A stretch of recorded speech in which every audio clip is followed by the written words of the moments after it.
Bueno, ante todo, agradecer a la universidad, en especial a IGAIDA, por darnos la oportunidad de estar con ustedes.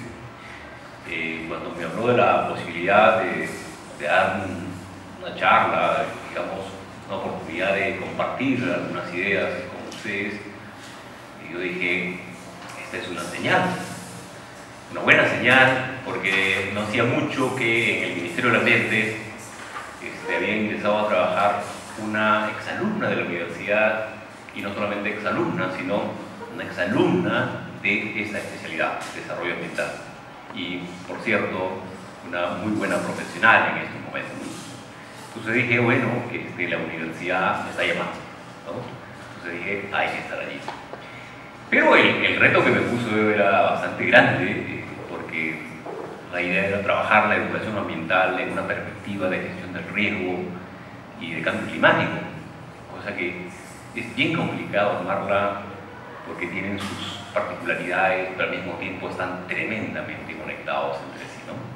Entonces, espero que algunas ideas que pueda compartir con ustedes sirvan sobre todo como una oportunidad de poder abrir una especie de nuevas ideas que nos permita a todos ver el campo, los espacios y el trabajo nuestro, el trabajo de ustedes desde una perspectiva de cambio climático, de gestión del riesgo, ¿no? y de, bueno, qué es lo que tiene que hacer un profesional de este tipo en el campo, ¿no?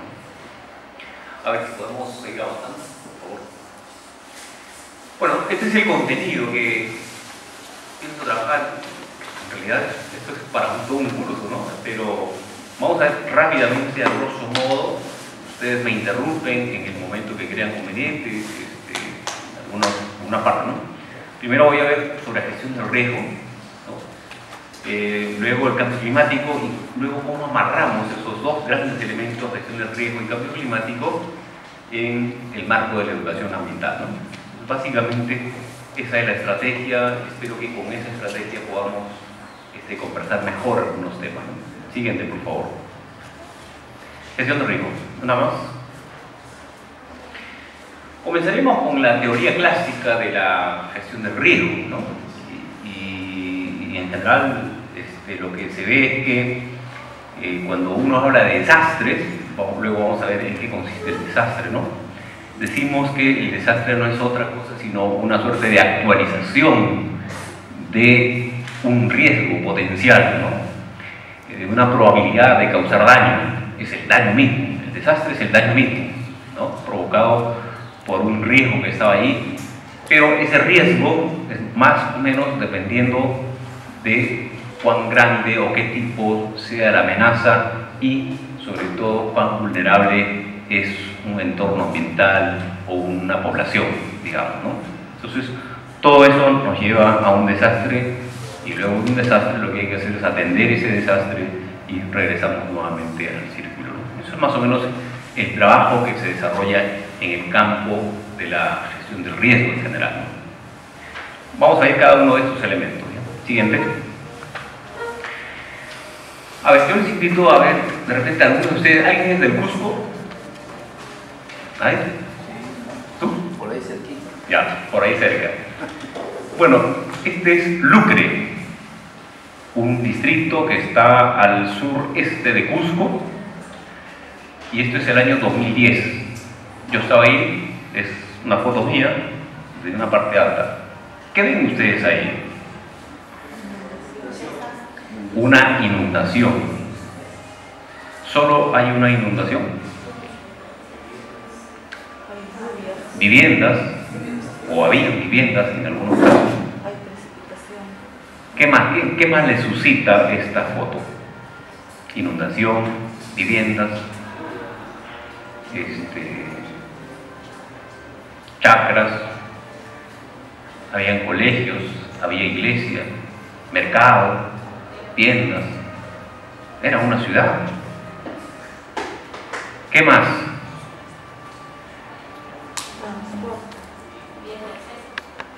Transporte, vías de transporte, ¿no? Agricultura. La agricultura, chacras, ganadería. Ya, ok. ¿Por qué quedó así? Después de 5 horas de lluvia, intensas por cierto, 2010. Métense a Google, 2010, Lucre, distrito de Lucre, y ahí van a encontrar ahí mucha información al respecto. Pero me parece significativa esta foto porque hay varias cosas ahí. Ustedes han mencionado algunas. Lo que estamos viendo es un presente del año 2010. Pero, ¿cómo era este sitio antes de que hubiera población? ¿Se imaginan? Claro, no tenemos más información, ¿no? Pero resulta que, si ven hacia la parte norte, avanzando el norte está Cusco, más arriba, y por ahí viene un río, un pequeño río que pasa por la ciudad de Cusco y llega y desemboca acá. De las otras quebradas igual desemboca ahí, y por esa parte este es una especie de desaguadero que va directo al río Urubamba. Hace más de 100 años todavía conservaba su agua, era un pequeño lago, una laguna, un espejo de agua. Y hace muchos años más, según cuentan los pobladores que vivían ahí, era efectivamente un lago casi permanente que luego se convirtió en un humedal y poco a poco se fue secando hasta que llegó un momento en que empezaron a lotizar y apareció la ciudad. Y por supuesto, muchos años después, 5 horas de lluvia y el agua ahí, y dijo, no, este es mi sitio natural. Y el agua se quedó ahí unas buenas horas y causó la destrucción que ustedes ven allí. Entonces, esto, para hablar del desastre, ¿qué nos sugiere?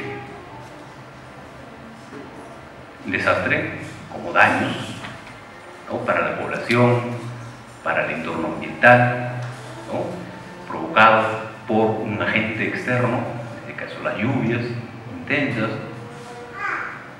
etcétera, ¿no es cierto? Y por otro lado, ¿qué tenemos ahí? La gente hizo la ciudad en un sitio donde antes era un lago. O sea, hay una predisposición, porque la naturaleza luego busca su sitio habitual, las aguas buscan su sitio habitual, y entonces obviamente nos hemos predispuesto ahí para sufrir esas consecuencias. ¿Bien? Entonces vamos viendo ya algunas cosas, ¿no? Siguiente, por favor. Entonces, cuando hablamos de desastre, también vamos a ver algunos de estos otros conceptos, ¿no?, que son clásicos en la gestión del riesgo. Esto a propósito del fenómeno del Niño del 2007, ¿no?, 2017, de este verano, comenzando el verano anterior, claro, en diciembre de 2016, ¿no? Vamos a escuchar hablar de damnificados, de afectados, de fallecidos, de heridos, desaparecidos. Esta era una cifra preliminar, luego cambió. De viviendas colapsadas o inhabitables, de carreteras destruidas o afectadas, de puentes destruidos o afectados. Todos esos son conceptos asociados al desastre, ¿no? Son indicadores que ustedes van a encontrar y cifras que van a encontrar cuando hablamos de desastre. Entonces, y esas cifras sirven justamente para ir midiendo la magnitud de los desastres, no solamente en el país, sino a nivel mundial. Entonces, desastres como damnificados, afectados, fallecidos, heridos, desaparecidos, personas arriba y abajo la parte material, viviendas, carreteras, puentes, todo aquello que sirve para la vida económica, para la vida social, para la vida habitual de los pueblos, ¿no? Entonces, todo eso quedan destruidos y los pueblos no tienen capacidad de poder responder por sí mismos para mejorar su situación. Es ahí cuando estamos hablando de desastre, ¿no? Cuando sí pueden mejorar su situación, ahí no es desastre. Siguiente, por favor. Pero luego vamos a verlo más en detalle, ¿eh? Para que vean ustedes que las emergencias, uno diría, bueno, ¿están aumentando o están disminuyendo? A ver, pregunto yo a partir de ese cuadro, ¿qué podríamos decir? En general, las emergencias en el mundo y en el país ¿están aumentando o están disminuyendo o permanecen constantes? ¿Cuál sería la línea? ¿Ascendente, descendente, constante? Claro, si viéramos el principio y el final, podríamos decir efectivamente, ¿no? Si en el año 2003 teníamos 3.316 emergencias en el país, el año 2012 cerramos con 5.127. 2017 probablemente más, con el niño que hubo, ¿cierto? Pero, como ve usted, hay cierta oscilación también, pero la tendencia es a seguir aumentando. Esta es una de las evidencias que nos dicen que el riesgo está creciendo, está aumentando. Es una hipótesis, ¿verdad? Está aumentando. Entonces, va a hacer falta probablemente más intervención, más acciones en el campo de la gestión del riesgo. Siguiente. Entonces, una nueva foto de otra situación. ¿Qué más podríamos encontrar aquí, aparte de lo que ya hemos dicho? Esas personas que están ahí, esas casas que ven al lado izquierdo de la foto, ¿ustedes creen que esa persona por sí sola podrá levantar nuevamente su casa? ¿Por qué no? Bien, no es una casa muy complicada. Al costado está una casa de ladrillo. Probablemente era de latones, de palos, de quincha.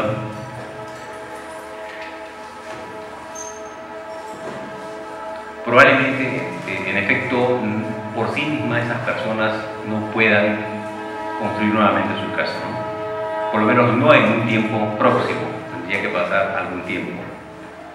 Uno de los elementos claves para considerar una situación en desastre o como un desastre es justamente eso, que las poblaciones o las personas no tengan capacidad de respuesta para levantarse inmediatamente. Por eso es un desastre, porque nos noquea por completo el evento. ¿Ya? Y por supuesto, al costado tenemos la casa de ladrillo, no se cayó, era más resistente. ¿Cuál de las casas eran más vulnerables? La casa de quincha, de palo, de madera, ¿no? Frente a la otra. O sea, la vulnerabilidad es un elemento clave en un desastre, ¿no? Ok, siguiente. Entonces, ya tenemos los elementos suficientes como para construir nuestro concepto de desastre. Y aquí les traigo una definición, ¿no? Conjunto de daños y pérdidas, esto es de la ley del Sistema Nacional de Gestión de Riesgo de Desastres, ¿no? El SINAGER. Conjunto de daños y pérdidas en la salud, fuentes de sustento, hábitat físico, infraestructura, actividad económica y medio ambiente, que ocurren a consecuencia del impacto de un peligro o amenaza. O sea, hay una amenaza o un peligro y como consecuencia tenemos daños, las pérdidas, y esa amenaza puede ser de origen natural o inducido por la acción humana. Origen natural, una lluvia, un terremoto, una erupción volcánica, ¿no? El tsunami, o inducido por la acción humana, es una explosión, ¿no?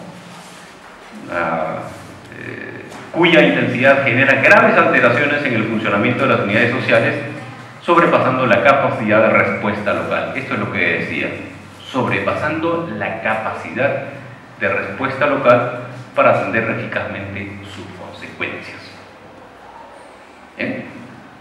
Entonces, ¿qué cosas hacen falta para que exista un desastre?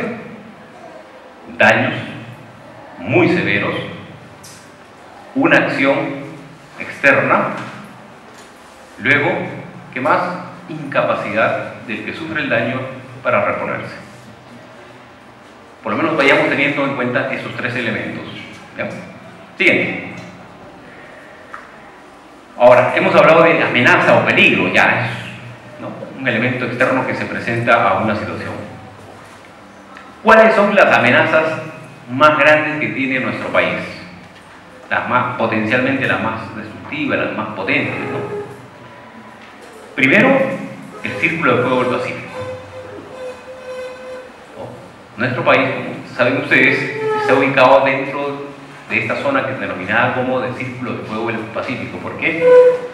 Porque están ahí, ¿no?, como un arma.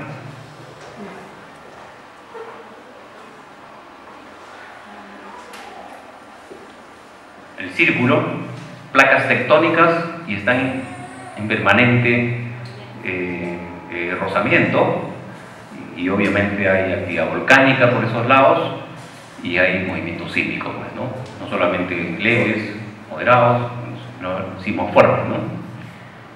Y por cierto, nosotros estamos esperando ya el sismo de grado 8 hace un buen tiempo. Tenemos silencio sísmico en ese sentido y pronto lo tendremos, ¿no? No se sabe cuándo ni a qué hora, pero ya algunos temblorcitos van anunciando, ¿no? Van anunciando. Ya, bueno, entonces estamos sujetos a esa amenaza. No podemos hacer nada contra esa amenaza excepto prepararnos. No podemos controlar a la amenaza, pero sí podemos trabajar vía sus efectos, ¿no? Siguiente. ¿Qué otra amenaza tenemos? La ubicación de nuestro país en la zona tropical y subtropical de Sudamérica, y hacia la costa, digamos, ¿no?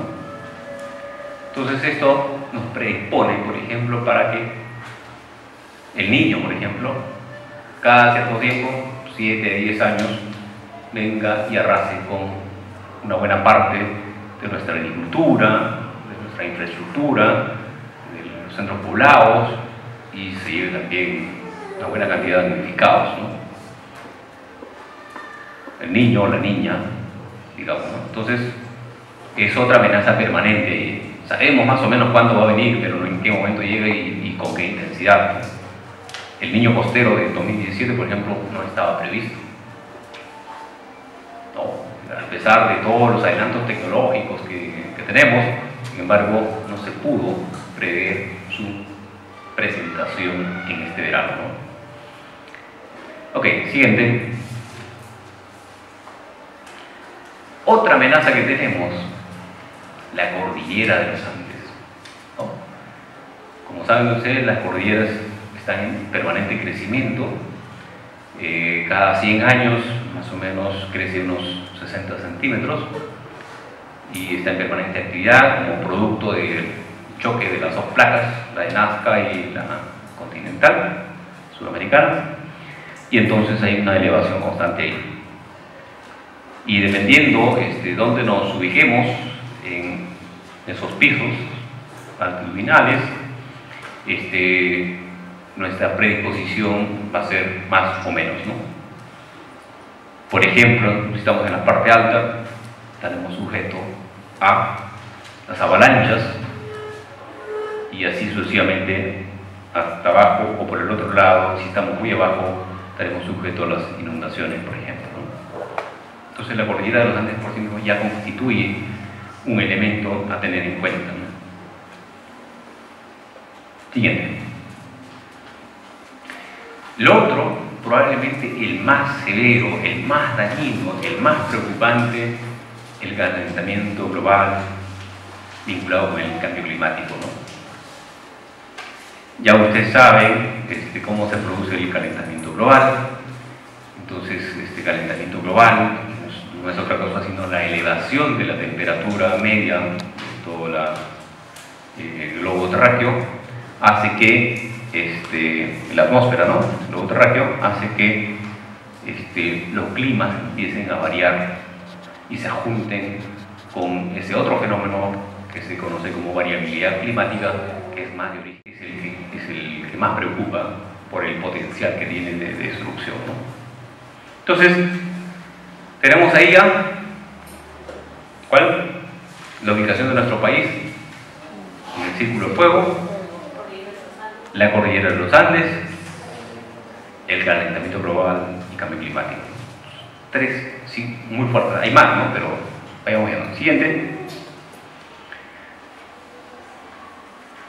Esta es la cifra final para agosto, al 7 de agosto de 2017 de este año. Miren, de total de damnificados, afectados, personas fallecidas, heridas, desaparecidas, ¿no? Del fenómeno del niño costero. Y miren los 25 departamentos afectados.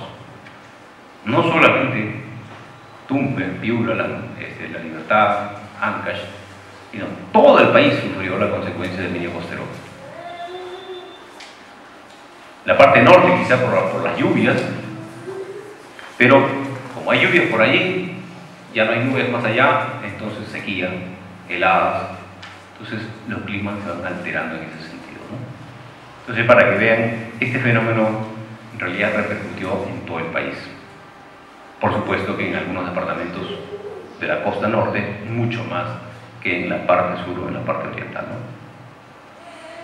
Siguiente, por favor. Entonces, a partir de todos estos elementos se ha construido un índice que se denomina el Índice Global de Riesgo Climático. Y desde hace años se está midiendo, ¿no? A ver cómo es que va avanzando año tras año, cada año es una medición, ¿no?, del riesgo climático en el mundo. Entonces, del año 1965 al 2015, por ejemplo, tenemos que encabeza la lista del riesgo climático Honduras, y tenemos ahí 10 países. Estos son los países más afectados, los de mayor riesgo, ¿no? Están con color un poco más oscuro, y los otros países con menos riesgo, ¿no?, en esos años desde el 65 hasta el 2015. Eso es un promedio, ¿no? La mayoría son Myanmar, Haití, Nicaragua, Filipinas, Bangladesh, Pakistán, Vietnam, Guatemala, Tailandia. Países chicos, países muy poblados, Tailandia, por ejemplo, países muy cerca del mar. Entonces son, como les decía, la ubicación geográfica, ¿no?, predispone mucho, por ejemplo, a eso, ¿no? Bien, siguiente, por favor. Entonces, a partir de esto, ya podemos también construir nuestro concepto de amenaza. ¿Qué es una amenaza entonces? Una probabilidad. Una amenaza es, ¿no?, es una probabilidad de que un fenómeno físico potencialmente dañino, de origen natural o inducido por la acción humana, se presente en un lugar específico con una cierta intensidad y en un periodo de tiempo y frecuencia definidos. ¿No? La amenaza, cuando se actualiza, bien clara: o hay lluvia, hay terremoto, hay erupción volcánica, etc. ¿No es cierto? A ver, hasta aquí, ¿qué tenemos? ¿Está más o menos claro? ¿Más o menos? Ya.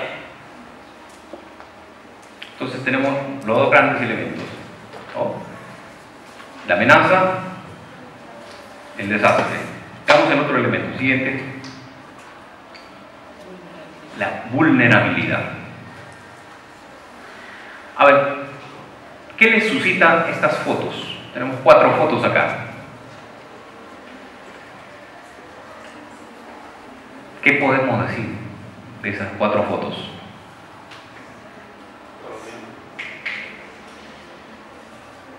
A ver, al fondo,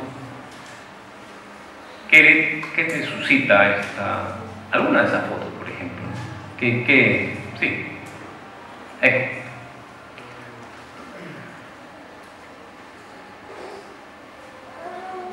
Generalmente la población es vulnerable a los cambios climáticos. ¿Por qué es vulnerable?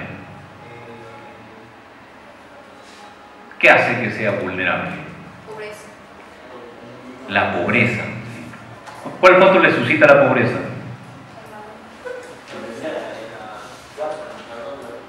¿Allá? la que está arriba. La pobreza es un componente de la vulnerabilidad. ¿Qué más? La zonificación, ¿no? La ubicación de los centros poblados, de las viviendas, ¿no? Por ejemplo, arriba, ¿qué tenemos? La helada, la ubicación de la vivienda, muy pobre ciertamente, en una zona altoandina, ¿no? A merced de las heladas, ¿no? ¿Qué más? O abajo, una zona probablemente amazónica, o cerca de un río, en el caso de la foto de la izquierda, cerca de un río, ¿no? Como que nosotros mismos y nuestra situación de pobreza nos lleva a ubicarnos en sitios no adecuados, en sitios que no están preparados como para resistir, ¿no? Una amenaza determinada, ¿no? El caso de Lucre que le mencionaba, claro, un espacio amplio, apetecible, seco, obviamente cualquiera diría, ya no solamente vamos a hacer la agricultura acá, sino también vamos a construir viviendas. En efecto, eso fue lo que hicieron. Pero sin contar que ahí falta un poco la memoria histórica, sin contar que allí antes hubo un lago y que si se dieran las condiciones iba a darse nuevamente el agua. Esto es importante para el trabajo de cada uno de ustedes cuando salgan al campo. Hacer un trabajo de memoria histórica, de preguntar, de ver qué cosa había antes. Había acá un basural de repente, era un lago antes, pasaba un huaico por acá. No, hace años que no, este huaico nunca traía agua. Acá en Chosica ustedes lo saben bien. La gente nunca pensó en el niño, nunca pensó en el cambio climático. Obviamente, no teníamos la información, pero ahora la tenemos. Entonces la gente hizo su casa ahí, pero no se dio cuenta que era el curso de un huaico. No se dio cuenta que estaba cerca al río y que ese río en algún momento se iba a llenar de turbulencia y se iba a llevar a su casa, ¿no? Entonces, es un poco el trabajo de educación comunitaria que hacemos, ¿no? El recoger la memoria histórica de un pueblo, de un espacio, ¿no? Para ver qué cosa había antes, cómo eran, ¿no? Qué condiciones, para ver dónde están los riesgos, dónde están los peligros, qué potencial tienen, ¿no? Muy bien. Siguiente. Igual, la cordillera de los Andes, miren, todos los peligros que nos acechan y por lo tanto, cuán predispuestos, cuán vulnerables estamos, ¿no? Los pisos ecológicos, si bien es verdad, los pisos ecológicos nos proveen de la cantidad y la variedad de riqueza, de biodiversidad que tenemos, también puede ser un elemento en contra, ¿no? Casas construidas cerca, ¿no? Cerca de los glaciares, están predispuestos para los aludes, ¿no? Para las avalanchas. Es lo que pasó en Yungay. Ustedes no habían nacido, pero en el año 70 hubo un terremoto, se cayó un trozo de nieve, digamos, y barrió con la ciudad de Yungay y murieron un montón de personas, miles de personas, ¿no? Yungay era una ciudad vulnerable, pues, ¿no? Y así sucesivamente, ¿no? Siguiente, por favor.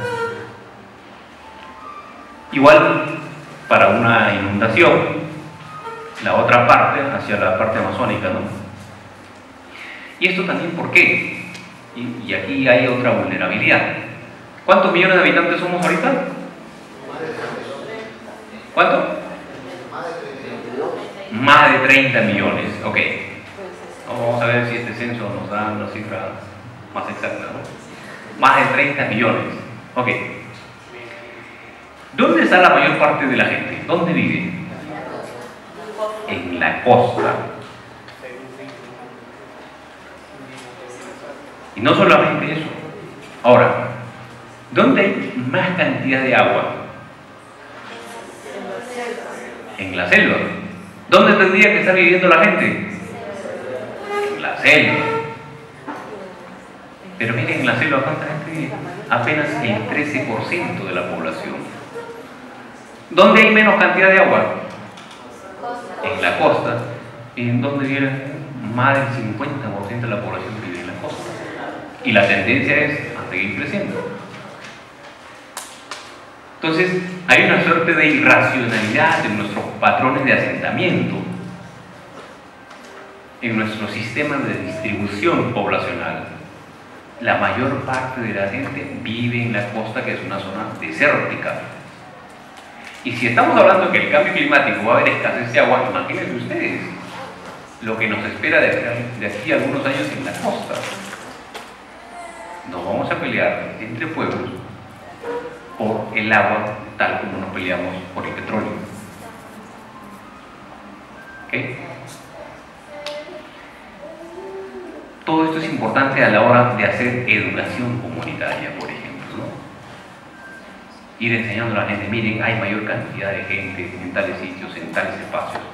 La importancia de retornar a nuestros lugares de origen, pero no retornar como sea, ¿no? Asentar nuestras viviendas en zonas adecuadas, etc. Trabajo enorme, rico en términos educativos, ¿no? Siguiente. Ya lo habían mencionado ustedes, la pobreza como también una situación de vulnerabilidad. Miren, si hay una amenaza de alerta, esta abuelita y estos niños nunca lo sabrán, porque quizás no tienen una radio. Si hay una amenaza de avalancha por su sitio, nunca lo sabrán, no tienen forma de comunicarse, no tienen teléfono. La pobreza es una enorme vulnerabilidad. Si bien es verdad que en los últimos años nuestro país ha avanzado en términos de erradicación de la pobreza, todavía tenemos casi el 20% de la población en situación de pobreza y hay una muy buena cantidad en extrema pobreza, como esta abuelita.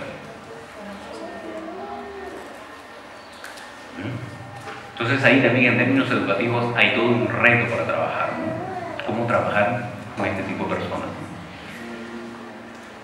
Siguiente. Entonces, ¿qué es la vulnerabilidad? A ver, ¿puedes retroceder un poco? Ya, mejor así. A ver, alguien que me diga, ¿cómo haya entendido en qué consiste una vulnerabilidad? ¿Qué es una situación de vulnerabilidad? Por favor, consideren a los que puedan participar en esta breve charla. A ver, vulnerabilidad, ¿qué sería?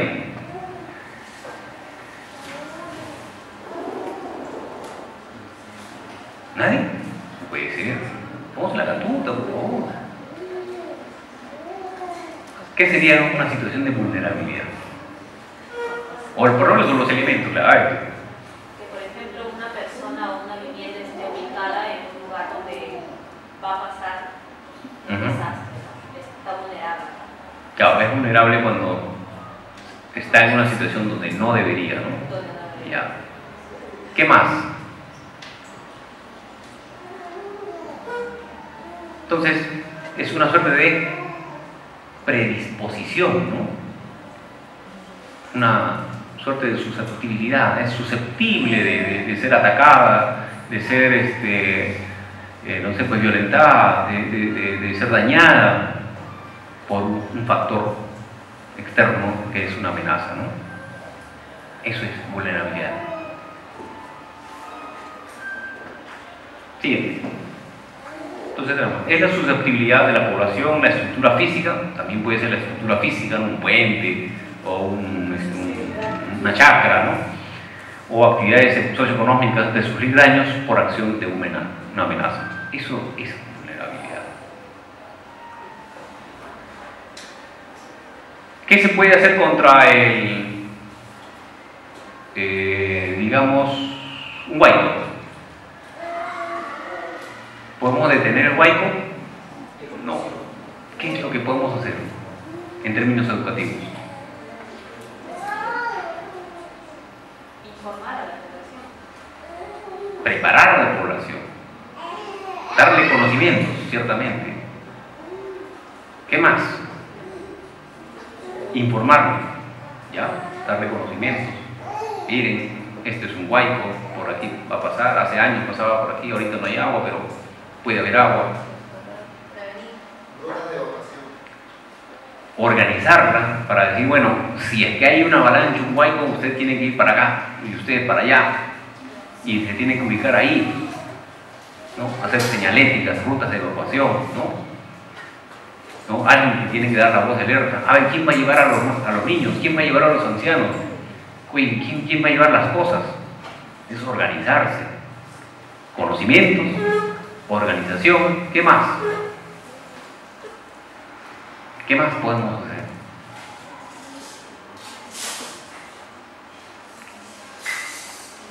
Y finalmente hacer eso, ¿no? Los simulacros, pues. Por ejemplo, entonces, todo eso, ¿eh? No puedo hacer nada contra el huaico, pero podemos prevenirnos para que no nos afecte demasiado.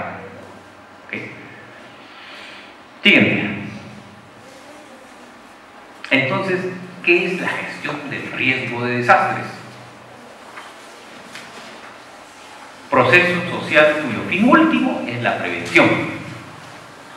Que no nos haga daño el huaico, demasiado daño. La reducción y control permanente de los factores de riesgo de desastre en la sociedad, así como la adecuada preparación y respuesta ante situaciones de desastre, considerando las políticas nacionales, etc.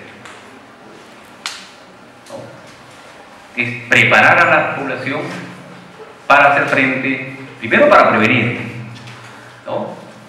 Para mejorar su vulnerabilidad, es decir, para reducir los daños probables, ¿no? Luego para atenderla cuando sufran el daño adecuadamente, ¿no? Entonces todo eso es gestión del riesgo. ¿Okay? Siguiente.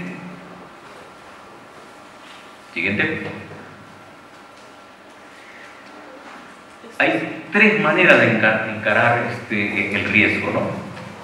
Hay una gestión prospectiva que se conoce así, gestión prospectiva, es decir, prepararnos para el futuro.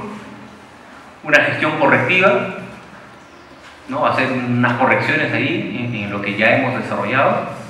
Y una gestión reactiva, es decir, cuando ocurre el desastre, cuando ocurre la emergencia, ¿qué hacer? ¿No? Entonces tenemos que prepararnos para eso. Para el futuro, oiga, por acá pasa un huaico, aquí no sabemos cuándo, pero en el futuro va a pasar, va a volver a pasar. Entonces, oiga, hay que ir cambiando, hay que ir variando el acondicionamiento, la distribución, la zonificación de las casas, etc., ¿no?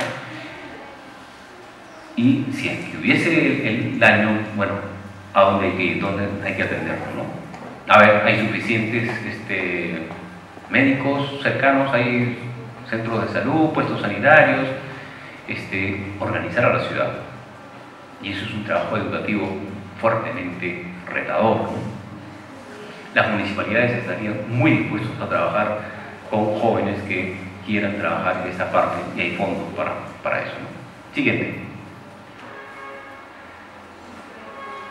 Bueno, y ya haciendo la gestión del riesgo, primero hay que hacer una estimación del riesgo, como les decía, va a haber descubrir con la gente, ¿no? De manera participativa, cuáles son las amenazas, cuáles son nuestras vulnerabilidades, ¿no? Y cuál es nuestro nivel de riesgo. Si estamos en un alto riesgo, bueno, hay que hacer lo posible para erradicar o para ubicarse en otro sitio, ¿no?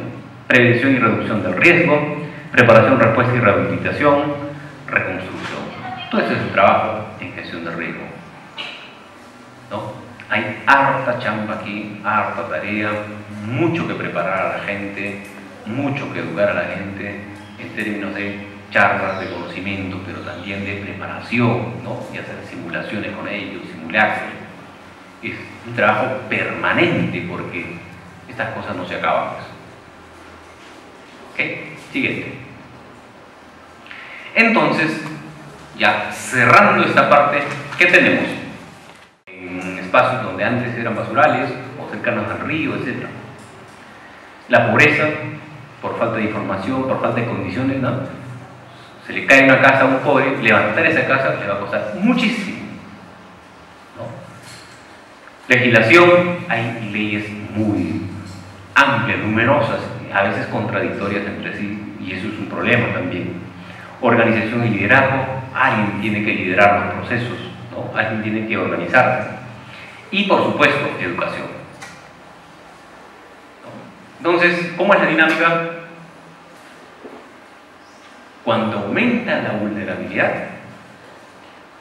ante una misma amenaza que permanece constante, el riesgo aumenta.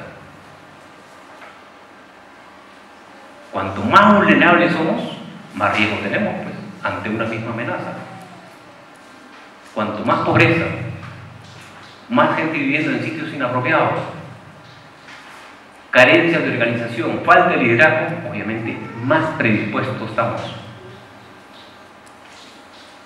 Por eso, cuando venga el sismo de grado 8 que estamos esperando, los sitios que más van a sufrir en Lima, solo en Lima, son los centros históricos, centro de Lima, por ejemplo, Rima, Barranco, Chorrillos, La Molina, Villa Salvador. ¿Por qué La Molina? Porque La Molina es un sitio, en realidad es un arenal, por eso no pueden haber edificios enormes allí, excepto hacia las colinas. O partes de Villa Salvador, eran basurales antes, o arenales. Entonces los terrenos no son muy estables. Una sacudida y se viene abajo. Todos estos lugares que usted ha mencionado serían lugares vulnerables. Así es, de alta vulnerabilidad y por lo tanto de alto riesgo. Además, ahí se juntan qué cosas. O sea, además de la ubicación, la pobreza. En el Rima, por ejemplo, en los sitios históricos, gente muy pobre. Se cae su casa, no va a tener cuándo levantar su casa. Pero eso también es porque los políticos ofrecen que va a solucionar su problema a cambio de que voten por el político y que después llega al poder y se olvidan, ¿no? Ah, sí, hay un enorme componente político ahí, ¿no? Y eso hace que las poblaciones estén predispuestas, ¿no? Eso lo vemos acá en Chosica.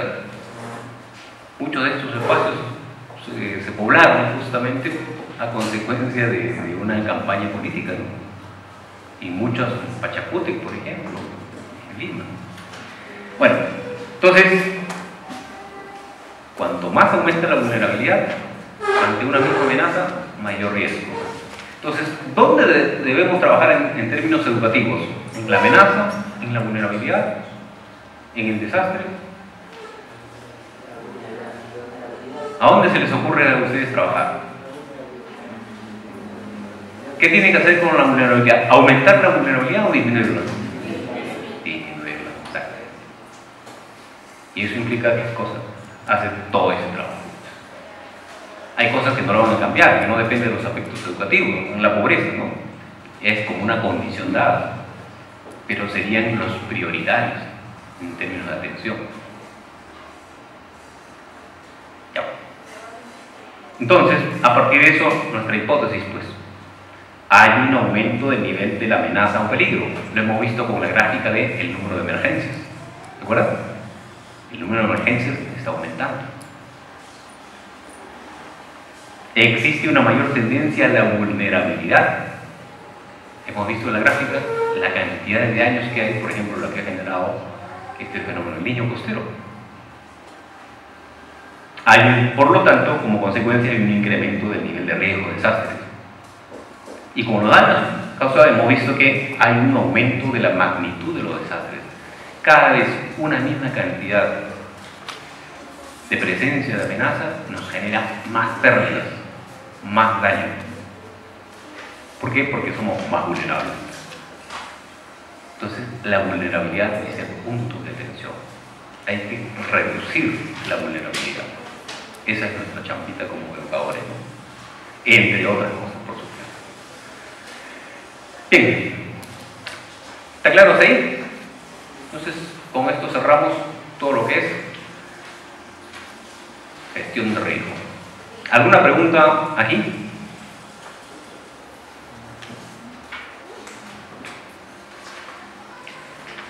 ¿Está claro o no está muy claro?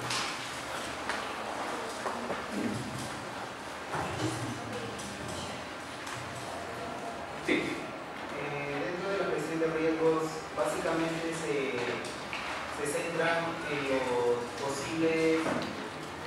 Ustedes conocen, saben por qué ocurre el cambio climático, ¿no? ¿Puedes retroceder, por favor? A ver, ¿qué se les ocurre? ¿Qué es cambio climático?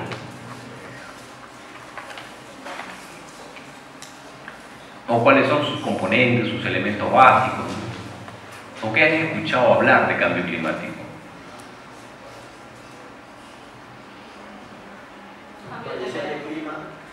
Cambio de temperatura, variación del clima.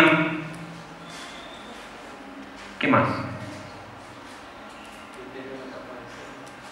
¿Cómo? Deterioro de la capa de ozono, ya está vinculado. ¿Qué más? Efecto invernadero. El efecto invernadero. Deterioro de la capa de ozono, efecto invernadero, cambio del clima, variación en el clima. Aumento de la temperatura es otro elemento clave. ¿Qué más? Gases de efecto invernadero, exactamente.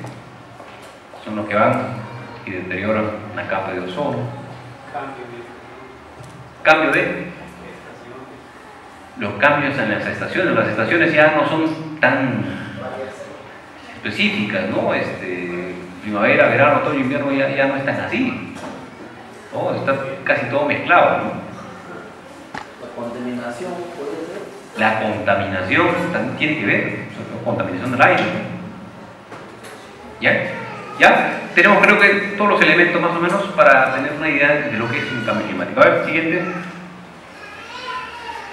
Entonces, cambio climático, la variación estadística, así lo ven en el IPCC, ¿no?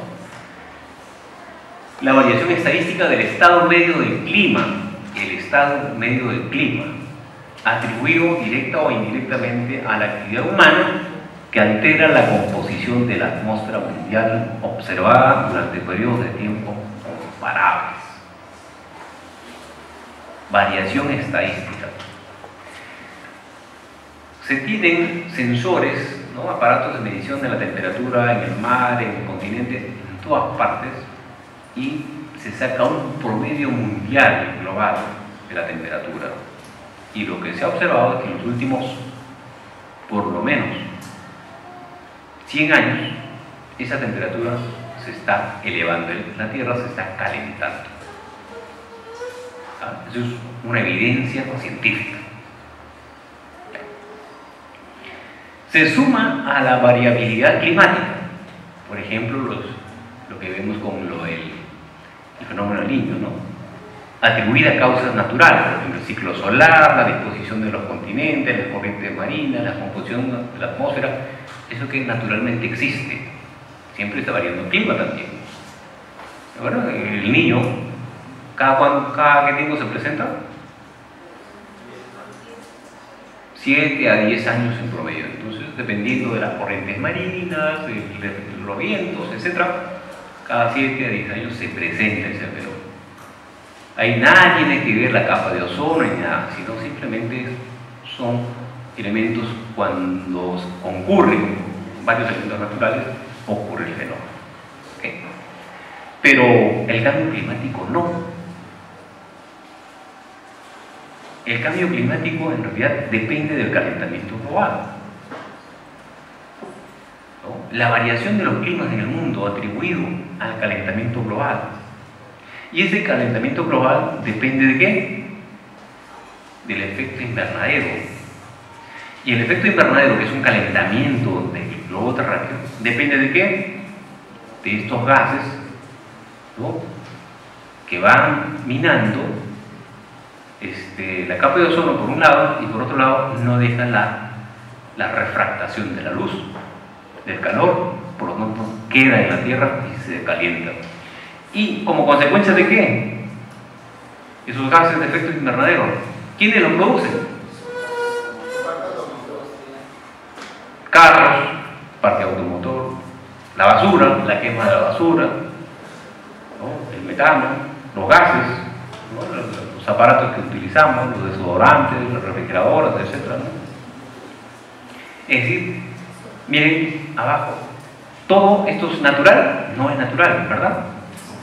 Acción humana. Los gases de efecto invernadero en gran medida en los últimos años son producidos por la acción humana, que genera el efecto invernadero y por lo tanto el calentamiento global, y ahí hablamos de cambio climático. Dicho de otra manera, la variación en clima, y en este caso elevando la temperatura, calentamiento global, obedece a acciones humanas fundamentalmente. Esa es la diferencia entre cambio climático y variabilidad climática. Cambio climático atribuido a la acción humana, variabilidad climática atribuida a causas naturales. Exactamente. Eso hay que tenerlo bien claro. ¿Estamos? Ya. Entonces, sus conceptos claves nos van a servir para trabajar el resto. Siguiente. Uno de los gases más nocivos que hay, que es producto de la acción humana, es el dióxido de carbono. Miren, hace 100 millones de años, el dióxido de carbono estaba en un nivel alto. Hace 1 millón de años estaba bajo y permanecía constante hasta hace unos 10.000 años. Luego empezó a variar. Y desde hace 100 años, el dióxido de carbono, la cantidad de dióxido de carbono que hay en la atmósfera, se ha elevado considerablemente. Y se calcula que unos 200 años más, es decir, en el año 300, el dióxido de carbono habrá sobrepasado aquello que existía hace 100 millones de años. Ustedes dirán, ¿y cómo lo saben si es que no estábamos hace 100 millones de años ahí? ¿Cómo creen que se hacen estos estudios? ¿Alguien tiene una idea? El dióxido de carbono se queda en el espacio, pero va cayendo también. Va cayendo en la superficie terrestre y va cayendo en los casquetes de la nieve. Entonces, cuando uno va a la nieve, uno puede sacar una enorme, en profundidad, bloques de nieve, lo saca y se pone a estudiar. ¿Y qué es lo que han descubierto? Capas. Y en nieve de hace millones de años, capas significativas de dióxido de carbono. Es como cuando viajamos a a Huancayo, cuando viajamos a Huánuco, a La Roya, no sé. Vemos en los cerros, ¿no es cierto? Los cerros como si fueran... ¿Qué cosas? Como si fueran unos... esas 1000 hojas, algo así, ¿no? Como si hubieran capas. Claro, porque esos cerros que observamos y esas cordilleras que observamos antes estaban debajo del mar, ¿no es cierto? Estaban cubiertas por el agua y los sedimentos han hecho las capas. Eso mismo se ha estudiado con el dióxido de carbono y se ve eso, concentraciones de dióxido de carbono de hace millones de años. ¿Okay? Entonces, la idea es que hay un incremento significativo del dióxido de carbono desde hace 100 años, que es la era industrial, el comienzo de la era industrial propiamente. Entonces, por ejemplo, si decimos que el calentamiento es producto de las emisiones de gases de efecto invernadero, entonces, y eso es producto de la acción humana, entonces en la acción humana podemos trabajar. Claro, si es producto de la acción humana, tendríamos que trabajar en la acción humana. Y eso es mitigación. Es decir, reducir las emisiones, reducir la magnitud de cambio climático. Podemos reducir las emisiones. Y entonces, en términos educativos, ¿qué tendríamos que hacer con las personas, con las poblaciones? Oiga, no hay que quemar la basura. Hay que comer menos arroz. ¿A ver por qué hay que comer menos arroz? El arroz necesita necesita bastante agua y el agua es escasa. 1. 2. El agua tiene que estar emposada. Y cuando el agua está emposada, han visto que salen unos globitos, esos son gases, que van luego al espacio, a la atmósfera. Hay que comer menos carne roja, carne vacuna. ¿Por qué? Porque la ganadería es uno de los factores de emisión de gases de efecto invernadero. ¿No? ¿Listo? Entonces, menos carne roja, estamos contribuyendo. Entonces hay que enseñar a la gente. Por supuesto hay que sustituir la proteína de otra manera, ¿verdad? Entonces, todo eso es mitigación. Reducir las emisiones, fundamentalmente. Pero el cambio climático ya llegó. ¿No es cierto? El fenómeno del Niño está allí, está todos los elementos del cambio climático. Ok. Mientras vamos reduciendo, porque hemos aumentado de manera considerable, mientras vamos reduciendo, vamos a sufrir los impactos. Porque el cambio climático ya está, es una condición de vida. Entonces, tenemos que adaptarnos, pues, a las nuevas temperaturas, a los nuevos cambios, al nuevo clima.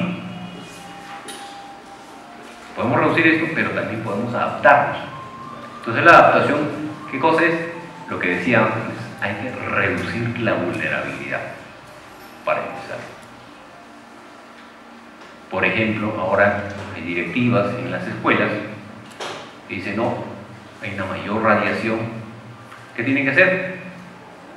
Haya mallas sombreantes. Tenemos mucha emisión, tenemos que capturar carbono. ¿Cuál es el mejor elemento que captura carbono? Las plantas. Las plantas son puro carbono. Entonces las plantas pueden ser un muy buen aliado en este trabajo de adaptación y mitigación. ¿Qué más? Y ahora vamos a ver más casos de esto, ¿no? Entonces, mitigación y adaptación se complementan. Tenemos que hacer mitigación, tenemos que hacer adaptación. Probablemente en términos educativos más vamos a hacer por el lado de la vulnerabilidad, por el lado de la adaptación. Siguiente.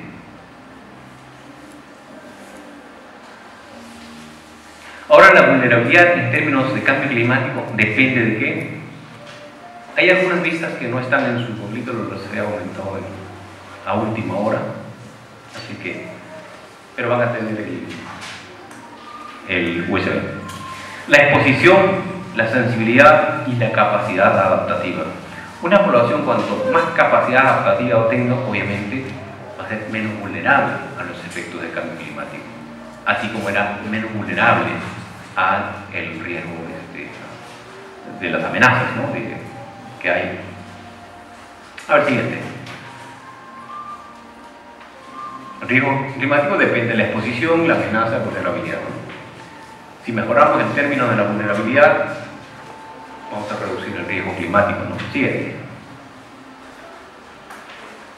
Ahora sí, vamos a las cosas concretas. ¿Qué cosas podríamos hacer en términos educativos? Adaptación basada en comunidades es una de las estrategias para trabajar el tema de la vulnerabilidad, ¿no? Y la adaptación basada en comunidades. Una misma amenaza, el cambio climático, no afecta por igual a todas las personas. ¿O sí?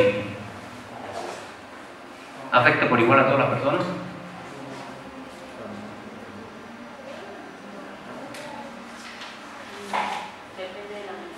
Exactamente, depende de cuán vulnerable sea una persona, un grupo o una comunidad. El cambio climático no afecta por igual a todos. Veíamos en la foto, ¿se acuerdan? De una casita de quincha, de palo, frente a una casa de ladrillo, al costado. ¿A cuál le va a afectar más el cuello? Así es. Entonces no afecta por igual, depende del nivel de vulnerabilidad, exactamente. Entonces, ¿qué es lo que tenemos que hacer como estrategia educativa? Si no afecta por igual a todos, tengo que buscar a los grupos a los cuales les afecta más o menos igual y trabajar con ellos. Por ejemplo, las madres, las mujeres que siempre están en casa, siempre están allí y siempre ya tienen un grupo establecido, siempre están en reuniones, entonces trabajar con ese grupo, un grupo de madres. Hay un enfoque de género también acá. Pero de repente hay madres distintas, ¿no? Madres más urbanas, madres más migrantes de zonas altoandinas, ¿no? Entonces de repente conviene separar en dos grupos. Esto es la adaptación basada en comunidades. Hay que trabajar con comunidades específicas. Por ejemplo, los ganaderos o los agricultores es otro grupo. A ellos sí les va a afectar casi por igual. Aún hay diferencia, por supuesto, pero su problemática es más o menos parecida.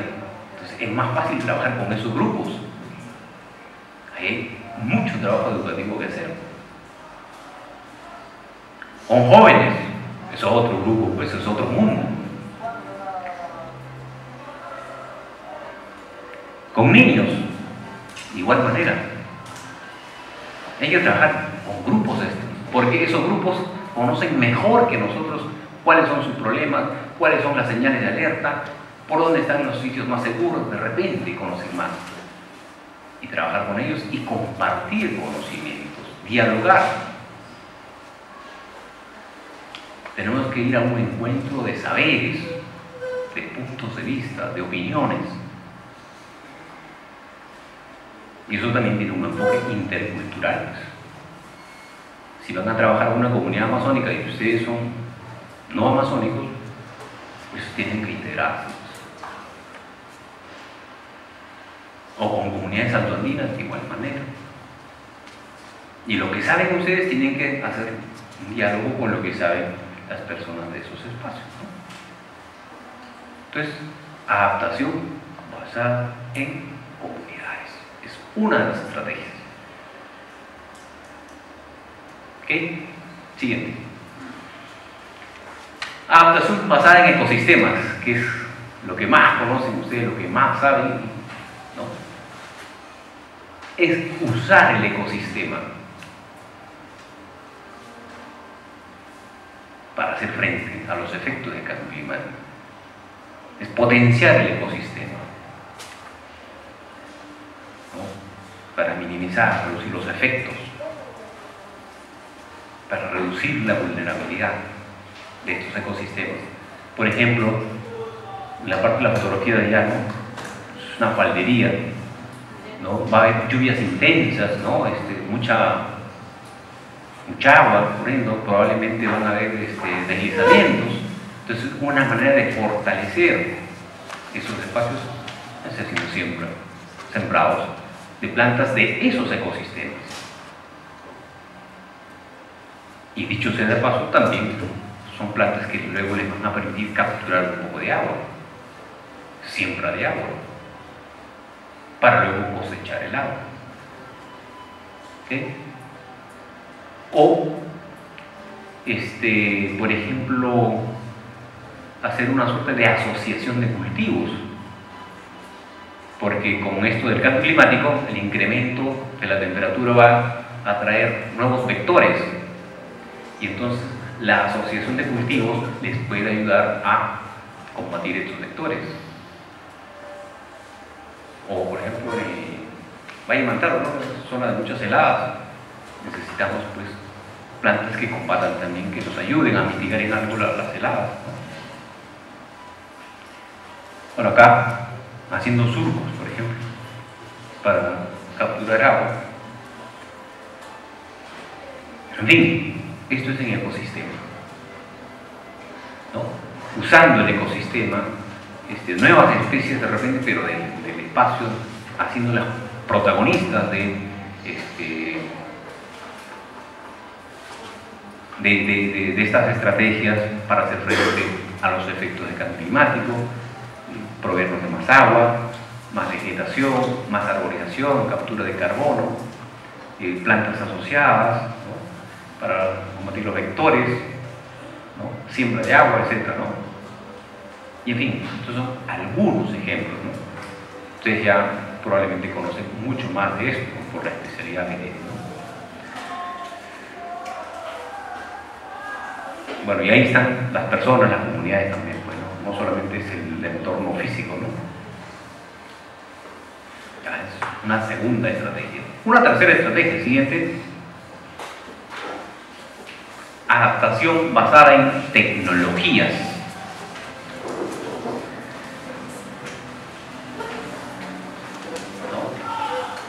Aquí básicamente la idea es usar la tecnología para hacer frente a los efectos del cambio climático o aprovechar las potencialidades que podría traer el cambio climático. Por ejemplo, en las zonas costeras o planícolas donde va a haber escasez de agua, empezar con riego tecnificado de sistemas de goteo para maximizar el uso del agua. Usar las mallas sombreantes, ¿no? Abajo, los atrapanieblas, por ejemplo, va a haber en las colinas, en las lomas, ¿no?, especialmente hay abundante nube, entonces se pueden usar esos atrapanieblas para capturar la nube, transformarla en agua y hacer reservorios. Si va a haber mucho calor, mucho viento, aprovechar para generar energía eólica o energía solar. Son oportunidades. O para enfrentar, pues, por ejemplo, un tsunami o un terremoto, o no sé, pues, la tecnología también nos puede ayudar. En caso de México, por ejemplo, en uno de los terremotos que tuvo México, gracias a la tecnología pudieron en unos minutos adelantarse a la presencia del terremoto y la gente corrió y pudo salvarse, ¿no? Es una tecnología todavía incipiente, pero va a llegar un momento en que vamos a tener una capacidad de predicción mucho más precisa, ¿no? Entonces la idea es que la tecnología también la podemos usar para adaptarnos a estos cambios en el clima, ¿no? Entonces tenemos ahí, ¿cuál es? Adaptación basada en comunidades, en las personas, en grupos de personas, basada en ecosistemas, usar los ecosistemas, y basado en los recursos. 3 ejemplos, ¿no? Ejemplos nada más. Siguiente. Entonces, casi haciendo un resumen también. ¿Cómo hacer mitigación ante el cambio climático? Quema de combustibles fósiles, hay que disminuirlo para reducir la emisión. ¿Qué implica eso? Quizá usar bicicletas, más bicicletas, más tren eléctrico, no genera deforestación y cambio de uso del suelo. Ya, ok, entonces hay que hacer más forestación, pues. Actividad industrial, de repente usar tecnologías más limpias, pues, ¿no? Basura, residuos orgánicos, ya hay que tratar esos residuos orgánicos, convertirlos en abono, convertirlos en, no sé, no quemar. Ganadería, manejo de residuos sólidos y sobre todo, en lo posible, menos carne roja, pues, ¿no? Y ver su sustitución apropiada también. La idea no es quedarse sin proteínas, sino tener una proteína adecuada, ¿no?, que no impacte en el ambiente, ¿no? Siguiente. Ahora, para la mitigación, para reducir las fuentes, ¿qué es mitigar? Reducir las emisiones. Quédense con esa imagen.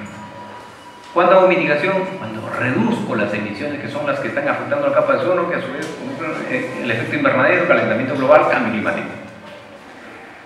Entonces reduzco las emisiones. Entonces, una manera de reducir es usar lo menos posible de cosa, combustible fósil. Entonces eso implica, por ejemplo, aprovechar los vientos para producir energía limpia, pues, ¿no? O a través de las hidroeléctricas. La idea es usar menos combustible fósil, porque el combustible fósil es el que está provocando en gran medida esto, ¿no? El dióxido de carbono. Los paneles solares, energía solar, energía eólica, energía hidráulica.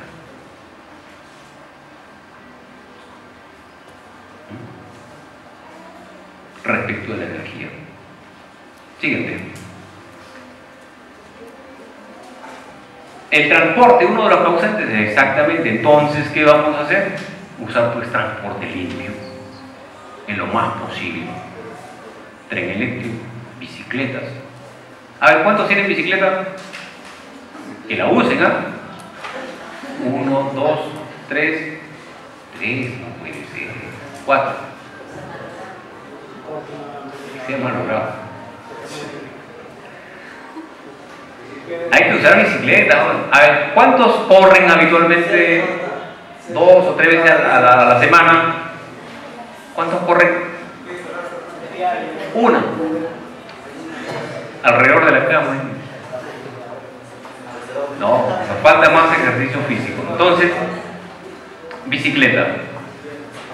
Y otro, menos espacio para los automóviles, que son los que nos generan parte de los problemas.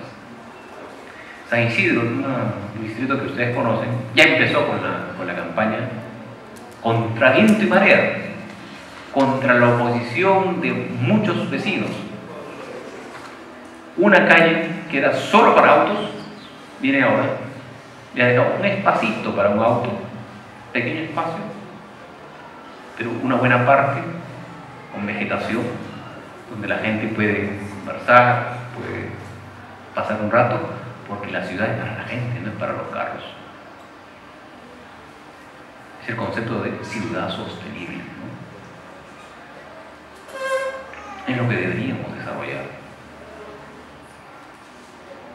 No mucho bypass, claro, para hacer más fluido, ok, pero eso no resuelve el problema. La agudiza a veces. Quizás necesitamos más bicicletas, menos autos, pero sí, más transporte masivo, limpio, seguro, confortable. Ya pronto ustedes van a poder disfrutar de aquí hasta el Callao, por lo menos, con el tren, ¿no? El subterráneo que se está construyendo, ¿no? Y así, varios trenes que van a haber, ¿no? Ok, siguiente. Entonces, una manera de mitigar también es usando transporte alternativo, transporte limpio. La otra medida de mitigación que tiene que ver con la adaptación basada en ecosistemas, reforestación.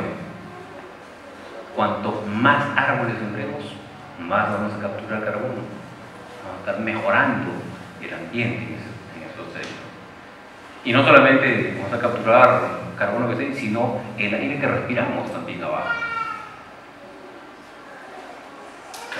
Menos afecciones, menos alergias, los niños van a estar mejor, los ancianos van a estar mejor, ¿no? Siembra de árboles. Y eso también tiene que ver con el agua, ¿no? Siembra de agua. Entonces tiene muchos beneficios, digamos, ¿no? Y con las escuelas se pueden hacer. Hay abundante trabajo ahí. Y es enseñar a la gente. Y no cualquier planta. Las plantas del ecosistema, rescatar esas plantas, esas especies nativas, que son las que mejor se adaptan. Yo sé que el eucalipto crece por donde sea, los he visto en alturas y en temperaturas extremas, pero mejor las plantas del ecosistema, mucho mejor. Siguiente. Entonces, a partir de eso, no sé cómo estaremos de tiempo. ¿Sí? Ya. Entonces, a partir de eso, ahora amarremos gestión de riesgo, cambio climático en lo que es educación ambiental propiamente. Siguiente, por favor. Ya esto lo vamos a pasar rápidamente porque ustedes ya dominan varias de estas cosas, ¿no? Entonces, el marco normativo.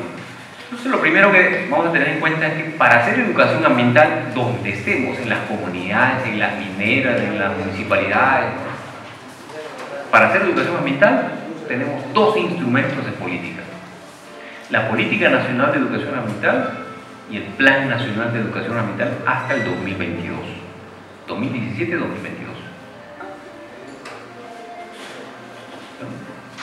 Y una manera de concretar el Plan Nacional de Educación Ambiental a una localidad concreta, que es la municipalidad distrital o provincial, es el Programa Municipal de Educación, Cultura y Ciudadanía Ambiental que el Ministerio del Ambiente ha puesto en marcha.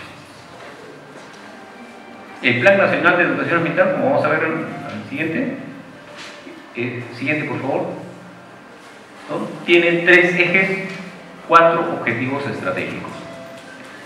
Si observan bien, el primer eje es competencia de la comunidad educativa, o sea, educación formal. Eso le compete específicamente al Ministerio de Educación para la educación básica y para la educación superior. Ahí nosotros apoyamos, le damos asistencia técnica para temas muy específicos y muy especializados, temas técnicos. Pero los otros 2 ejes estratégicos, compromisos ciudadanos y compromisos institucionales, lo trabajamos desde el Ministerio del Ambiente, haciendo educación no formal, o sea, educación comunitaria. Entonces, en las municipalidades nos vamos a encontrar, de repente, si es que trabajan las municipalidades, en las comunidades nos vamos a encontrar haciendo educación ambiental. Y en las campañas que hacemos, por ejemplo, para el manejo de residuos sólidos, para la mejora de la gestión de la calidad del aire, etc., nos vamos a encontrar en las municipalidades, en las comunidades. Porque hacia eso vamos. Entonces, educación formal, básica y superior, Ministerio de Educación, fundamentalmente, ellos lo impulsan, nosotros ayudamos, apoyamos. Educación comunitaria es nuestra chamba, trabajamos directamente con los ministerios, los gobiernos regionales y sobre todo los gobiernos locales. Para los gobiernos locales, les he mencionado, tenemos el Programa de Educación, Cultura y Ciudadanía Ambiental, que articula todas las experiencias que hay. Adaptación basada en ecosistemas, en comunidades, en mejora de vulnerabilidades, etcétera, etcétera. Ya. Siguiente. Más específicamente, el Programa de Educación, Cultura y Ciudadanía Ambiental, que llevamos adelante con las municipalidades. Es un instrumento de planificación, lo van a ver así, de gestión local para la implementación del Plan Nacional de Educación Ambiental. Este es un trabajito que están requiriendo muchísimo las municipalidades.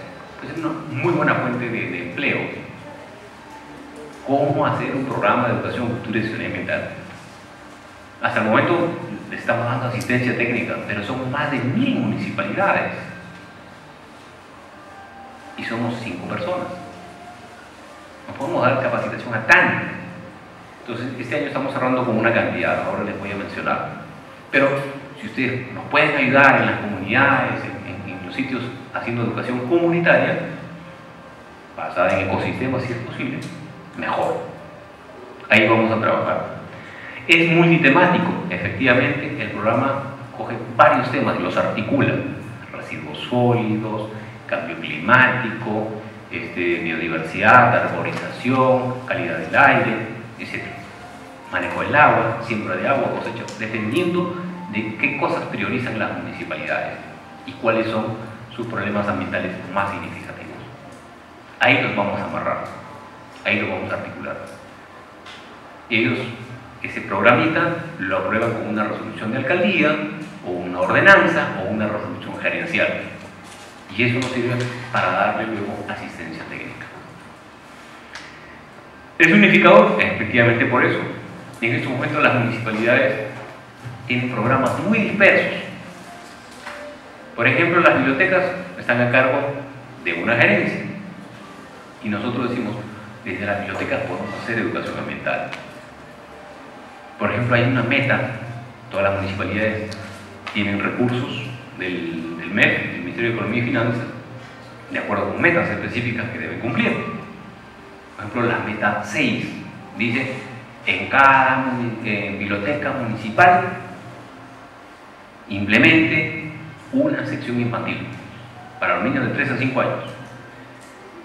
Ya, aquel clase tiene el dinero para eso.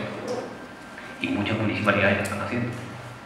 Y nosotros decimos, no solamente eso, sino que esa sección infantil que tenga abundante material ambiental, cuentos, por ejemplo. Cuando hemos visitado las bibliotecas infantiles, ¿qué hemos encontrado? Sí, efectivamente hay cuentos, pero adivinen cuáles son los cuentos mayoritarios. Caperucita Roja, El gato con botas, etcétera, etcétera. Yo le preguntaba, ¿y los cuentos de acá de la zona? ¿Y las narraciones de acá de la zona? No hay. Y no hay porque no está escrito. Esta es una oportunidad para que ustedes puedan, por ejemplo, trabajar con niños desde las bibliotecas, a empezar a través de concursos, no sé de qué estrategias, empezar a producir su propia identidad, plasmada en cuentos, narraciones, mitos, leyendas, rescatándose. De repente algún animal que esté en peligro de extinción se lo puede plasmar en un cuento. Así es. Me olvidé traer, tenía un cuentito que organizamos un concurso con la Municipalidad Provincial de Huánuco. El chico hizo toda una historia acerca de una cocha, de una lagunita, con unos animales alrededor. El peligro en el que estaba y cómo en el cuento se narra, ¿no? Y cómo son salvados esos a través de la acción de otros niños, ¿no? Entonces, cosas de ese tipo, pero también hay, como digo, narraciones ancestrales en forma de mitos, en forma de leyendas. Se están perdiendo, es una lástima. Hay que recuperar eso. Importante para la memoria colectiva, para la identidad de estos pueblos, de estos grupos. Ni siquiera controlados, botaderos. Eso que pasa aquí pasa en gran parte de los pueblos del país. Y somos 30 millones de habitantes. Y en promedio, cada uno de nosotros genera algo de medio kilo de residuo diario, en promedio. Es decir, cada día estamos generando 15 millones de toneladas de residuos. Somos una de las especies más fregadas en esos términos. Las actividades humanas implican en gran medida el cambio climático, ya lo hemos dicho, el dióxido de carbono, transporte, la agricultura, la ganadería, en gran medida, ciertos tipos, no en general, ciertos tipos van generando esto. Eso implica variar estos estilos de vida, este modelo de desarrollo. El costo económico de deterioro ambiental en el Perú equivale al 4% del PBI, según un estudio del Banco Mundial.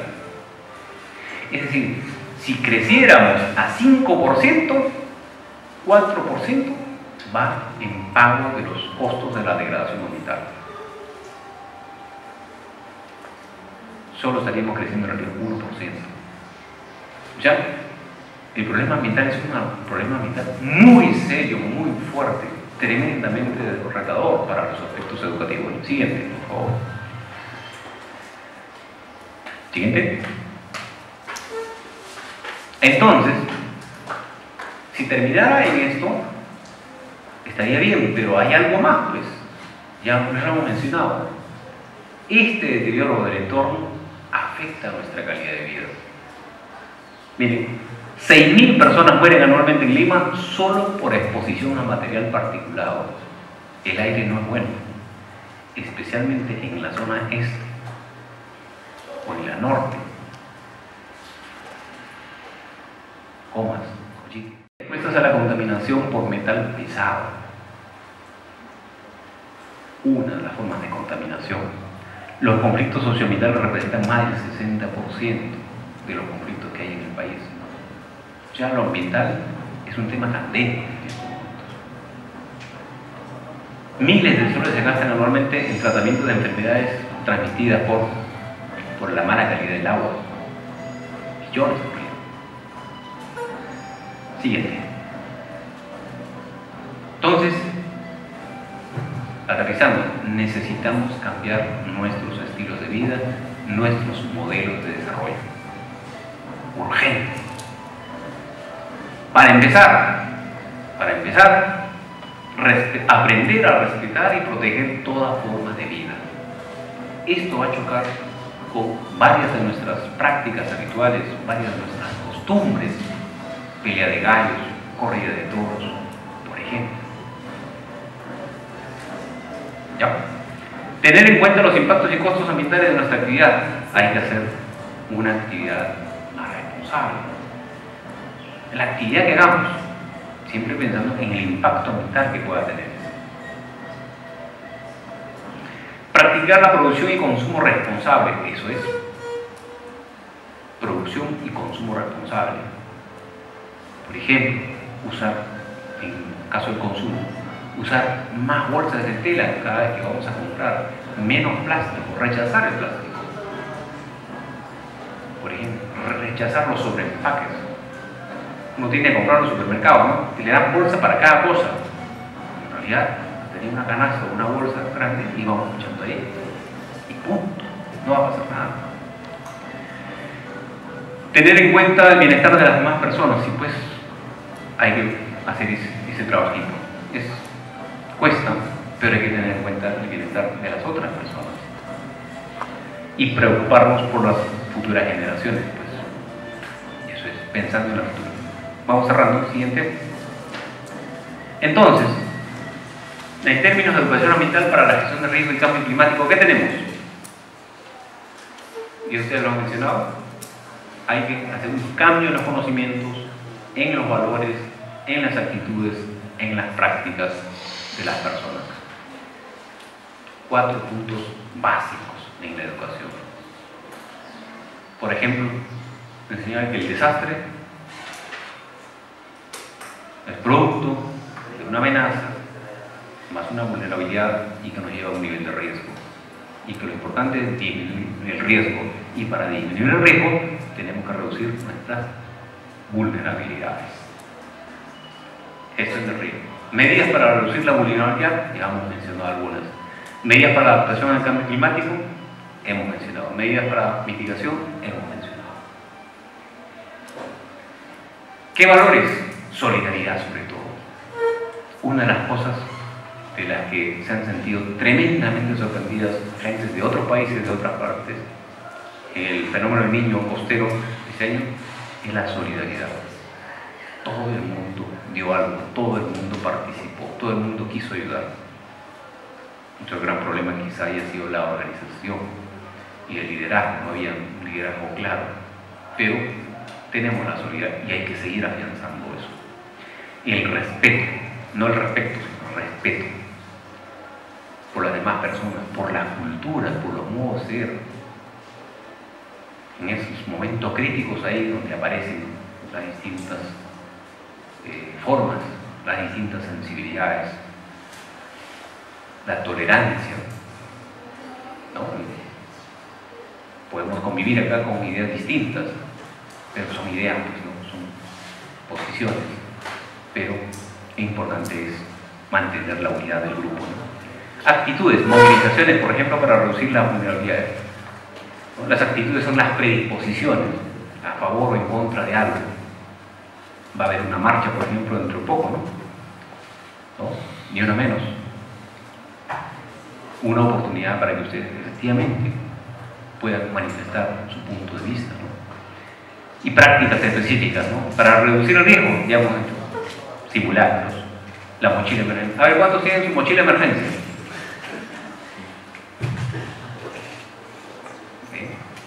Tanto discurso, tanta charla, sí, la gestión de riesgo, especialidad en gestión de riesgo. No tiene mochila, no puede ser. Para enfrentar el cambio climático, segregación de residuos. A ver, ¿cuántos de ustedes segregan residuos sólidos en su casa? 1, 2, 3, 4, algo así. ¿Sí? Para hacer frente al cambio climático, gestión de riesgo, hay que trabajar desde uno mismo. Hay que segregar los residuos sólidos. Si no, Jóvenes, esto es puro discurso. Hay que hacerlo. O sea, el discurso tenemos que convertirlo en práctica. Si no, nos quedamos a este nivel, conocimientos. Y con eso no avanzamos mucho. Tenemos que llegar a la práctica. Reubicación de viviendas, arborización, revisión técnica de carros. Periódicamente, cosas simples como esa. Cada año revisar el carro, el auto, mandar la mecánica. No quema de residuos, uso eficiente de recursos. Ejemplos. Muchas cosas para hacer. Una más, por favor. Siguiente. Bueno. ¿Quieren aguantar un poco más? Aquí tienen, siguiente por favor. Estos documentos no deberían dejar de leer, deberían leerlo. Una vez más, si es que ya lo leyeron. El marco de Sendai para la reducción del riesgo de desastre 2015-2030. Para aquellos que quieran trabajar en gestión de riesgo, esta es la guía. Así como teníamos el marco de acción de Kioto, o digo el marco de acción de Yogo, acá tenemos el de Sendai, 2015 en adelante. La ley del Sistema Nacional de Gestión de Riesgo de Desastre. Todos estos conceptos que hemos visto están básicamente en esa ley. La gestión del riesgo, un enfoque basado en procesos de la Comunidad Andina de Naciones. Participé modestamente en la elaboración de ese documento. Son lineamientos para el país. Ahí está. Definiciones sobre gestión de riesgo de Alan Laver. Este señor es un gringo norteamericano, es el gurú en gestión de riesgo en el mundo. Leanlo, en muchas publicaciones, pero este me parece importante por los conceptos que maneja. Cambio climático, Acuerdo de París, tienen que no solo conocerlo, leerlo. El Acuerdo de París, hay una versión, un resumen, está les he puesto un resumito ahí, las lecturas. La Estrategia Nacional de Cambio Climático es la estrategia que sigue el país. Ahí está todo lo que hay que saber para trabajar con las municipalidades, con los gobiernos regionales. El quinto informe del panel intergubernamental del cambio climático. Cada cierto tiempo, esta organización internacional de muchísimos científicos lanza su informe que ahí tenemos. En ese informe, por ejemplo, se reitera una vez y con mayor contundencia que el cambio climático es producto en gran medida, más del 99%, de la acción humana. La educación ambiental, objetivo de desarrollo sostenible al 2030, eso hay que leerlos y ver cuáles son las metas, los indicadores en cada uno, hay una versión de eso. La Política Nacional de Educación Ambiental, leerlo nuevamente si es que no lo han leído. El Plan Nacional de Educación Ambiental también. Son documentos básicos que si uno quiere trabajar en alguno de estos temas hay que leerlos, ¿no? Estos documentos se los dejo ahí también en el USB, está en una partecita que dice lecturas. Si que no lo pueden bajar de la web, no hay problema. Siguiente. Muchas gracias. Muy amable.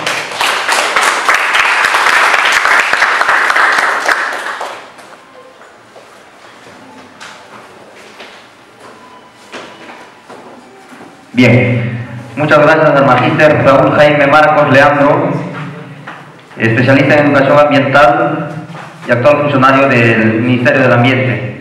El día de hoy nos tocó el tema de educación ambiental para la gestión del riesgo y cambio climático. Si tuvieran de repente alguna pregunta, damos apertura a las preguntas, unas dudas que me hayan quedado claras. ¿Alguien? Muy interesante su situación. Solamente en un evento hemos estado también frente a esta situación del cambio climático y se mencionó que el fenómeno del Niño, bueno, se dice que es negativo, ¿no?, en todos sus aspectos, pero alguien mencionó que el fenómeno es ser positivo, porque nos trae, pues, en cuanto en la pesquería, por el calentamiento del mar, más anchovetas. Ese fue un comentario de un pesquero, no sé hasta qué punto podamos tener en cuenta. Sí, en efecto, el fenómeno del Niño, como cualquier otro evento de carácter natural, es dañino en la medida en que nos encuentre vulnerables y nos afecte, nos cause daño. Pero también podríamos utilizar estos eventos a favor nuestro. Por ejemplo, le mencionaba el caso, va a haber más humedad quizá en la costa, de pronto por el calentamiento que hay de las aguas, entonces podemos usar atrapanieblas para aprovechar estas nubes y poder tener reservorios de agua, una cierta cantidad de agua. O en la pesca, por ejemplo, va a haber nuevas especies que vengan del norte, especies más grandes, ¿no? Entonces va a haber una oportunidad para la pesca. O en la selva, por ejemplo, pueden haber la oportunidad de tener nuevas especies, ¿no? Tanto en las plantas como en los ríos, para poder aprovechar, ¿no? Recuerden ustedes, en el 98, bueno, ustedes todavía no estaban en capacidad de entender quizá, el 98 hubo un niño muy intenso también, muy fuerte en realidad. Entonces, se tuvo la noticia, ¿no? Porque estas corrientes de aire vienen desde Australia más o menos y demoran casi medio año en llegar hasta nuestras costas. Entonces se sabía que se venía un niño y que iba a ser intenso. Y entonces en el norte se prepararon, hicieron reservorios importantes y se llenó de agua y aprovecharon para la crianza de peces, por ejemplo, ¿no? Y en muchos de los bosques secos que eran, aprovecharon para hacer sembríos y la lluvia llegó y tuvieron una buena cosecha, ¿no? Entonces también se puede aprovechar estos eventos, ¿no? Entonces, no necesariamente es negativo en la medida en que se pueden conjugar con una muy severa vulnerabilidad nuestra y ahí sí que nos hace daño. Muchas gracias, Magister Raúl. ¿Alguien más que tenga alguna duda, inquietud? Venga. Con respecto al cambio climático, usted ha hablado sobre la adaptación y la mitigación. Nos ha hablado sobre que ambos se necesitan complementar, pero ¿cuál es la principal diferencia entre mitigación y adaptación? Muy bien, sí. Son dos fenómenos complementarios, ¿no? Como sabemos, el calentamiento global, que ocasiona el cambio climático, es producido en gran medida por los gases de efecto invernadero que justamente generan una capa que no hace que haya refractación suficiente del calor y por lo tanto se va calentando internamente, ¿no? Entonces, ¿qué es lo que podemos hacer? No producir más de esos gases, ¿no? Reducir la emisión de esos gases. Eso es mitigación, es reducir básicamente la emisión de los gases. Ya, pero ya está la atmósfera caliente, pues no, ya la temperatura está elevada y eso no va a variar de un día para otro, va a demorar muchísimos años en cambiar, si es que en algún momento cambia, ¿no? La tendencia es a seguir subiendo. Entonces, ya está el calor ahí y va a estar durante muchos años, va a estar conviviendo con nosotros, por lo tanto, tenemos que adaptarnos a esa nueva situación. Entonces, es adaptarse a esa nueva situación de tal manera que los efectos del cambio en el clima no nos afecten mucho, ¿no? Esa es la primera y principal diferencia que hay, ¿no? Reducir, mitigar y adaptarnos es atenuar las consecuencias y convivir con esa situación. Correcto. ¿Alguien más que tenga alguna participación? Bien. Primeramente, felicitarlo por su exposición. Y segundo, en la última reunión que hubo de la COP23, ¿cuáles son los temas que mayormente han estado hablando o abordando o han quedado un acuerdo respecto al tema que hoy día hemos tocado, la gestión del riesgo del cambio? Ahí sí que me agarras con la pregunta. Hace poco ha terminado, la semana pasada. Efectivamente, no estoy al tanto todavía del asunto, no le he hecho seguimiento, he estado metido en una cosa muy específica que acabo de terminar, entonces, pero para una próxima oportunidad, si me dejas tu correo, yo te puedo dar algún alcance al respecto. No sé si alguien hizo el seguimiento, más bien, de repente alguien más hizo el seguimiento a la COP23, terminó la semana pasada. Nadie.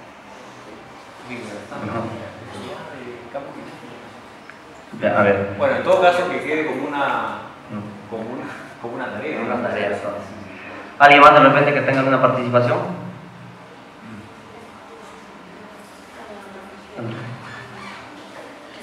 Buenas tardes. Quería preguntar, tanto una curiosidad por el programa municipal de educación cultural y ciudadanía ambiental del que nos habló. Nos dijo que, si bien es cierto, no habían cubierto toda la totalidad de las municipalidades. Yo quería saber el por qué y cómo una municipalidad se hace acreedora para que participe en este programa. Muy buena pregunta. Son más de 1000 municipalidades, ¿ya? Lo que ocurre es que, dependiendo de nuestros recursos, tanto materiales, financieros como humanos, generamos una cierta cantidad de metas para cada año. Estamos trabajando de aquí al 2022, de acuerdo con el Plan Nacional de Educación Ambiental. Entonces, cada año estamos estableciendo, vamos a generar en adelante 25. Hemos escogido estas municipalidades siguiendo varios criterios. Una de ellas tiene que ver con su capacidad de trabajo en gestión ambiental. Las municipalidades con las que ya veníamos trabajando hace algún tiempo. Dos, una municipalidad que ya venía trabajando, por ejemplo, bajo el plan de incentivos, el tema de gestión de residuos sólidos, que era un punto prioritario en esta gestión, ¿no?, en el ministerio. Por lo tanto, ese era un criterio que hemos considerado también. Lo otro es el trabajo desarrollado en gestión de la calidad del aire. Y también hemos escogido municipalidades que tienen ese tema como un tema central en su trabajo, ¿no? Y por último, hemos escogido esas municipalidades provinciales donde es fácilmente accesible, sea por vía aérea o por vía terrestre, ¿no? Por ejemplo, me tocó a mí, además de Huánuco, la zona de Bagua y Chachapoyas, es Amazonas. Bagua y Chachapoyas están más o menos cerca, pero el avión aterriza en Jaén, que corresponde a Cajamarca. Entonces dijimos, allá también cogen Jaén. ¿Por qué? Porque están en el mismo corredor. Entonces otro criterio era el corredor, la cercanía, la accesibilidad, ¿no?, a estas municipalidades. Entonces,